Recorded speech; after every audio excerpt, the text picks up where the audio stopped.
প্রিয় বন্ধুরা দেখতে পাচ্ছেন বিশাল সাইজের একটি কাতল মাছ কিন্তু হিট হয়েছে এখানে, প্রায় 15 কেজির মতো হবে। আর ওইখানে একটি মিগেল হবে।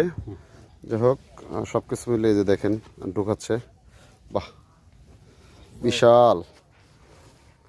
এটা হচ্ছে টাঙ্গাইল বিগ ফিশিং জোন থেকে মাছটা হিট হয়েছে।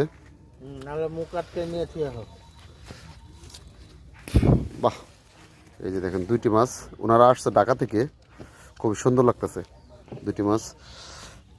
একটা প্রায় 15 কেজির মতো হবে, আর একটা হবে 6-7 কেজি। এই যে ভাই ভাই খুব ভালো লাগে না মাছ চাইলে, হাসিটা দেখছেন তো বন্ধুরা, একদম পিওর। হ্যাঁ হ্যাঁ হ্যাঁ, এই যে দেখতে পাচ্ছেন এই যে ভাই, হ্যাঁ হ্যাঁ, এই যে দেখেন। ঠিক আছে, ধন্যবাদ। নিতে কষ্ট হচ্ছে।